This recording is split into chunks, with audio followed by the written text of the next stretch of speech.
చాలామంది కామన్గా చెప్పే కంప్లైంట్, అపాయింట్మెంట్స్ తీసుకునే కాజ్, ప్రతి ఇంట్లోనూ ఉండే కామన్ ప్రాబ్లం ఏంటి? Screen addiction, mobile addiction, TV addiction, ఏదైనా కూడా స్క్రీన్ అడిక్షన్. అయితే మనం 21st సెంచరీలో బ్రతుకుతున్నాం, అంటే ఇంటర్నెట్ యుగంలో బ్రతుకుతున్నాం. ఇంతకుముందు ఈ గ్యాడ్జెట్స్ ఏమీ లేవు కాబట్టి స్క్రీన్ టైం అవి లేవు. కానీ మనం గ్యాడ్జెట్స్తో బ్రతుకుతున్నప్పుడు డెఫినెట్గా వాటితో పాటు మనం అప్డేట్ అవ్వకపోతే వెనకపడిపోతాం. అలా అని చెప్పి అదొక వ్యసనం, ఎడిక్షన్ అయిపోతే మనం వెనకపడిపోతాం. మరి మొబైల్ అడిక్షన్ పిల్లల్లో ఎక్కువైపోతుంది అని చెప్పి ప్రతి తల్లి తండ్రి యొక్క ఆవేదన. ఎడిక్షన్ అని ఎప్పుడు అంటాము అనేది కూడా ముందర తెలుసుకోవాలి. ఫస్ట్ కౌన్సిలింగ్కి రాగానే పేరెంట్ చెప్పే మొదటి ఇష్యూ, ఫోన్ బాగా వాడేస్తున్నాడండి. సరే, ఎలా వాడుతున్నారండి అని అడుగుతున్నప్పుడు నా డౌట్స్ ఏంటి? మార్నింగ్ 8కి స్కూల్కి వెళ్తారు, మార్నింగ్ లెగుస్తారు, 7:30 కల్లా బస్ స్టాప్లో ఉండాలి, 8కి బస్ ఎక్కుతారు, ఈవినింగ్ మళ్ళీ 6:30, 7 అయిపోతుంది, వస్తున్నారు, ఫుడ్ తింటున్నారు, మళ్ళీ ట్యూషన్కి వెళ్తున్నారు, వస్తున్నారు, ఒక అరగంట 40 నిమిషాలు చూస్తున్నారు, పడుకుంటున్నారు. శనివారం 5 వరకే కొంతమందికి స్కూలు, కొంతమందికి హాఫ్ డే, ఆదివారం సెలవు. ఈ డేస్లో కొంతమంది ఆడుతున్నారు. ఇది స్క్రీన్ అడిక్షనా? కాదు. అదొక ఎగ్జైటింగ్ ఎలిమెంట్. అది చూస్తున్నారు, టైం పాస్ చేస్తున్నారు, ఎంగేజ్ అవుతున్నారు. ముందర పిల్లలకి స్క్రీన్ అడిక్షనా కాదా అనేది కూడా పేరెంట్స్ అర్థం చేసుకోవాలి. ఊరికే పిల్లల్ని బ్లేమ్ చేయకూడదు. నిజంగా రిపిటేటివ్గా స్కూల్ మానేసి ఫోన్ చూడడం, స్కూల్కి వెళ్లకుండా ఫోన్ చూడడం, చదువు మానేసి ఫోన్ చూడడం, ఫిజికల్ యాక్టివిటీని కూడా అవాయిడ్ చేసి ఫోన్ చూడడం, ఐసోలేటెడ్గా ఒకే రూమ్లో ఉండి గేమింగ్ ఆడుకోవడము, టీవీ చూడడము, అమ్మా నాన్న పడుకున్నాక సీక్రెట్గా దుప్పటి కింద పెట్టుకుని ఫోన్లో డిఫరెంట్ యాక్టివిటీస్ చేయడము. అంటే ఒక ఫోన్ ఎడిక్షన్ అనే దాన్ని మనం ప్రాపర్గా అర్థం చేసుకోవాలి. ప్రతిరోజు 45 నిమిషాలు స్క్రీన్ టైం ఉండడంలో తప్పేం లేదండి, విషయాలు తెలుస్తాయి. అయితే ఏం కంటెంట్ చూస్తున్నారు అనేది కూడా ఇంపార్టెంట్. ఎందుకు ఇంపార్టెంట్? ఈ 45 నిమిషాల్లో ఫోన్ కంటెంట్ చూసినప్పుడు చాలామంది పిల్లల్ని నేను చూస్తూ ఉంటాను, మన దగ్గరికి వచ్చే పిల్లల్ని డాక్యుమెంటరీస్ చూస్తారు, లేకపోతే మేకింగ్ ఆఫ్ ఇండస్ట్రీ వీడియోస్ ఉంటాయి కదండి, మేకింగ్ ఆఫ్ ఫుడ్ ఐటమ్స్ చూస్తూ ఉంటారు. కొంతమంది ఆర్ట్ క్రాఫ్ట్ చూస్తూ ఉంటారు, కొంతమంది ఎక్స్క్లూజివ్గా సైన్స్, యూనివర్స్, ప్లానెట్స్, ఆస్ట్రోనామీ గురించి చూస్తూ ఉంటారు. ఇందులో తప్పే ఉంది? ఇన్ఫర్మేషన్ని చూసుకుని తెలుసుకోవడంలో తప్పే ఉంది. కానీ ఇంకొంతమంది పిల్లలు ఫ్రీ ఫైర్ అని, పబ్జీ అని, రకరకాల మల్టీప్లేయర్ అంటే బాడీలో అగ్రెసివ్ బిహేవియర్స్, సిమ్యులేషన్స్ వచ్చేసే మీడియా చూస్తూ ఉంటారు. ఒకరినొకరు షూట్ చేసేసుకోవడం, కాల్ చేసుకోవడం, తిట్టేసుకోవడం, డిఫరెంట్ వర్డ్స్ మాట్లాడేసుకోవడం, ఒక హెడ్సెట్ పెట్టుకుని ఇక్కడ ఒకటి ఆడుతూ అక్కడ ఒకరిని తిడుతూ ఆడేసుకుంటూ ఉంటారు. అలాంటివి చేస్తే బిహేవియర్స్ తేడా వస్తాయి. కానీ రెగ్యులర్గా ఏదైనా చూసి నేర్చుకోవడం, విషయం తెలుసుకోవడం వల్ల మాత్రం బిహేవియర్స్ ఏమి చేంజ్ రావండి. ఇన్ఫ్యాక్ట్ అప్డేట్ అవుతారు, ఇంకా ఎన్రిచ్ అవుతారు. కొంతమంది ఏం చేస్తున్నారు అంటే రీల్స్, అది తప్పే. ఎందుకు అంటే రీల్స్ చూడడం వల్ల కలిగే ఇంపాక్ట్ ఏంటో ఇప్పుడు చెప్తానండి. రీల్స్ విషయం పక్కకు పెడితే ఇంకొంతమంది ఆడపిల్లలు ఏం చేస్తున్నారు అంటే BTS, K-pop, Korean drama, pink panther, black panther అని ఏవో చూస్తూ ఉన్నారు. అంటే అందులోనూ సెల్ఫ్ లవ్ అని నిన్ను నువ్వు ప్రేమించుకో, ప్రపంచాన్ని నువ్వు ప్రేమించక్కర్లేదన్న గొప్ప విషయాలు చెప్తున్నారు. అది మన భారతీయ సంస్కృతి కాదండి. అందుకని ఏం కంటెంట్ చూస్తున్నారో పేరెంట్స్కి డీటెయిలింగ్ తెలిస్తే చాలు. ఒకవేళ ఇవి చూస్తే ఇవి చూడకు, ప్రొడక్టివ్గా ఉన్నాయి చూడు అని మనం చెప్పుకోవాలి. ఇన్ఫ్లుయెన్స్ అవ్వకుండా ఏమి చూస్తే బాగుంటుందో చెప్పుకోవాలి. అంతేకాని మన ఇంట్లో 3 ఫోన్లు పెట్టుకుని, 2 టీవీలు పెట్టుకుని, 4 ఐప్యాడ్లు పెట్టుకుని నువ్వు చూడొద్దు అంటే పిల్లలు ఎలా అవుతారు? 40 to 45 minutes or in extreme cases 1 hour is fine. We should go along with the technology. We should learn from it. అంతేగాని ఊరికే ఫోన్ పట్టుకున్నంత మాత్రాన్ని ఎడిక్షన్ అని పేరెంట్స్ లేబులింగ్ చేసేయకూడదు. ఇందాక ఒక విషయం చెప్పాను, రీల్స్ చూస్తూ ఉన్నప్పుడు ఏమవుతుందో చెప్తున్నా.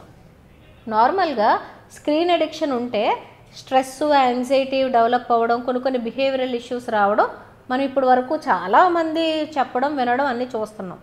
కానీ ఒక విషయం ఏంటంటేనండి, స్టూడెంట్స్ ముఖ్యంగా నార్మల్గా 8 to 40 years మధ్య ఏజ్ని మనం రీప్రొడక్టివ్ ఏజ్ అంటాం.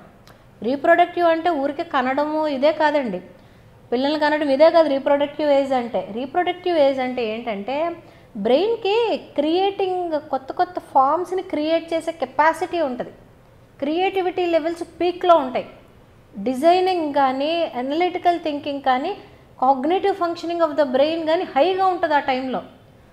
అలాంటి 8 to 40 years మధ్య వయసు ఉన్న వాళ్ళు ఈ రీల్స్ అనేవి ఏదైనా కాంటెంట్ వాళ్ళ ప్రమేయం లేకుండా చూసుకుంటూ వెళ్ళిపోవాల్సి వస్తే ఏమవుతుంది అంటే బ్రెయిన్లో బ్రెయిన్ ఫాగ్ అనేది ఒకటి ఫామ్ అయిపోతుంది. మంచు పడితే మన గ్లాస్ అద్దాలు, కార్ అద్దాలు ఎలా అయితే పట్టేస్తాయో బ్రెయిన్కి కూడా ఫాగ్ అనేది పట్టేస్తుందండి. బ్రెయిన్ ఫాగ్ అంటాం మనం దాన్ని. అదే ఈ 6 సంవత్సరాల లోపు 5 సంవత్సరాల లోపు పిల్లలు ఎడిక్ట్ అయిపోతే, ఫోన్స్కి ఎడిక్ట్ అయిపోతే వర్చువల్ ఆటిజం ఇంకా పక్కా, అంటే డెవలప్మెంట్ ఆగిపోద్ది.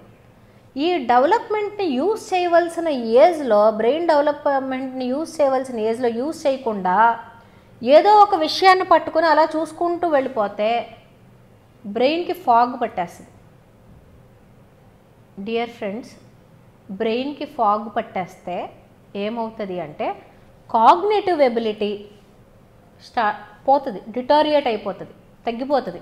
కాగ్నిటివ్ ఎబిలిటీ అంటే ఇది ఎందుకు జరుగుతుంది, ఎలా జరుగుతుంది అని తెలుసుకోవలసిన బ్రెయిన్ రీజనింగ్ అంతా డెడ్ అయిపోద్ది. అంటే ఫ్యూచర్ జాబ్స్కి పనికిరారు వాళ్ళు. ఇంకొకటి ఏం జరుగుతుందో తెలుసా అండి, మనం అంటున్నాము వీడికి మెమరీ తగ్గిపోయిందండి, మెమరీ తగ్గిపోలేదు, మెమరీకి ఫాగ్ పట్టేసింది. మెమరీ షార్ప్గా లేదంతే. మెమరీ లాస్ కాదు, మెమరీ ఫాగ్ పట్టేస్తుంది అక్కడ. ఎందుకు? బ్రెయిన్ ఫాగ్ అయిపోవడం వల్ల. అంటే ఆ షార్ప్నెస్, ఆ చురుకుదనం అనేది పోతుందన్నమాట. మూడోది ఏంటి అంటే అటెన్షన్ అండ్ ఫోకస్ కోల్పోతారు. అటెన్షన్ అండ్ ఫోకస్ ఎప్పుడైతే కోల్పోతామో లెర్నింగ్ అనేది జరగదు బ్రెయిన్లో. లెర్నింగ్ ఎప్పుడైతే బ్రెయిన్లో జరగట్లేదో ఆటోమేటిక్గా స్టడీస్లో డిగ్రేడ్ అయిపోతూ ఉంటారు. ఇంకా లాస్ట్ ఇంపార్టెంట్ థింగ్ ఏంటి అంటే ఎప్పుడైతే ఈ కాగ్నిటివ్ ఎబిలిటీ కోల్పోతారో, మెమరీ డిటారియేషన్ అయిపోతూ ఉంటుందో, షార్ప్నెస్ లేకుండా అటెన్షన్ అండ్ ఫోకస్ లేకుండా అయిపోతారో, బ్రెయిన్ యాక్టివిటీ స్లోగా తగ్గిపోయి వాళ్ళు జస్ట్ మెకానికల్గా తినడం, పడుకోవడం తప్ప నేనేం చేయగలను, సెల్ఫ్ ఎస్టీమ్ కానీ, మోటివేషన్ కానీ, ఫ్యూచర్ కానీ, ఏమి ఆస్పైర్ అవ్వాలి, ఏ జాబ్లోకి వెళ్ళాలి, ఎలా ఉంటే నేను ఇలా ఉంటానన్న విజువలైజేషన్ కానీ, లోపల బ్రెయిన్ మేనిఫెస్టేషన్ కానీ ఏమీ జరగవు అసలు. అంటే ఫ్యూచర్ జీరో అయిపోతుంది. స్ట్రెస్, యాంగ్జైటీ, డిప్రెషన్ ఉంటే ఏదో ఒకటి మనం చేసుకోవచ్చు, దానికి సంబంధించిన రెమెడీ తీసుకోవచ్చు, ఒక థెరపీ తీసుకోవచ్చు, ఏదైనా తీసుకోవచ్చు. మరి బ్రెయిన్ ఫాగ్ పట్టేస్తే ఏం చేస్తామండి? ఈ విషయం మాట్లాడండి పిల్లలతో కూడా. Very dangerous. ఫ్యూచర్ అంతా ఎలా ఉండబోతుందంటేనండి మొత్తం అంతా robots, artificial intelligence, data, big data analytics, completely machinery change అయిపోయింది. నిన్న లండన్లో ఒక కాఫీ షాప్ని రోబోటిక్ కాఫీ షాప్తో రీప్లేస్ చేసేసారు. అంటే కాఫీ షాప్లో వర్క్ చేసే ఆ 4 పార్ట్ టైమ్స్ కూడా ఇంక లేవు. బెంగళూరులో ఒక స్కూల్లో రోబోట్ టీచ్ చేసేస్తుంది, జస్ట్ ఫిజికల్ టీచర్ పక్కన అసిస్టెన్స్ ఇస్తున్నారు. అంటే ట్రెడిషనల్ జాబ్స్ ఏమి ఉండవు, అంతా ఆర్టిఫిషియల్ ఇంటెలిజెన్స్, రోబోట్స్ డామినేట్ చేసేస్తుంది. మరి ఇంత కాంపిటేటివ్లో పిల్లలు సర్వైవల్ ఆఫ్ ద ఫిట్టెస్ట్లోకి వచ్చేస్తారండి. అంటే ఉన్న వాళ్ళల్లో ఎవరు షార్ప్గా ఉన్నారో వాళ్ళే సర్వైవల్ అవుతారు తప్ప మిగతా వాళ్ళు ఎవరు అవరు. సోషల్ మీడియా ఇన్ఫ్లుయెన్సర్లను చూసేసి షార్ట్ కట్లోనూ 15 ఏళ్ళకి 14 ఏళ్ళకి నేను బిలియనియన్ సంపాదించేస్తానని ఈరోజు ఫోనుల ముందు కూర్చొని, టీవీల ముందు కూర్చొని కలలు కంటున్నారు కొంతమంది. సోషల్ మీడియా ఇన్ఫ్లుయెన్సర్ అయిపోతే డబ్బులు వచ్చేస్తాయి అనుకుంటున్నారు ఇంకొంతమంది. బోట్ ఆటోమేషన్, ఆటోమేటిక్గా కొన్ని జరిగిపోతూ ఉంటాయి. డార్క్ మ్యాటర్ చాలా ఉంటుంది, తెలియని డార్క్ మ్యాటర్.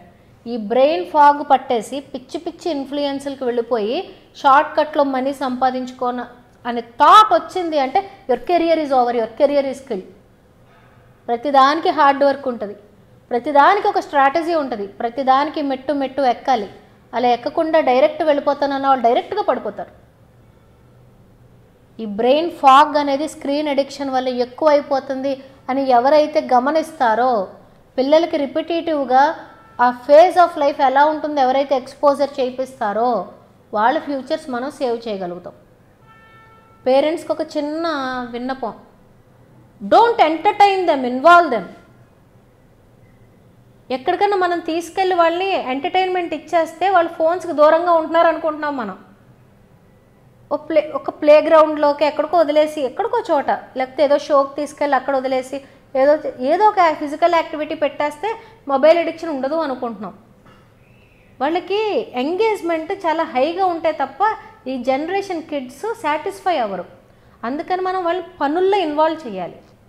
చిన్నప్పటి నుంచి ఏదో ఒక పనిలో, గార్డెనింగో, కుకింగో, ఎక్కడైతే వాళ్ళు మనసా వాచ కర్మన పెట్టి పని చేస్తారో అక్కడ వాళ్ళ యొక్క మేధస్సు అనేది పెరుగుతుంది.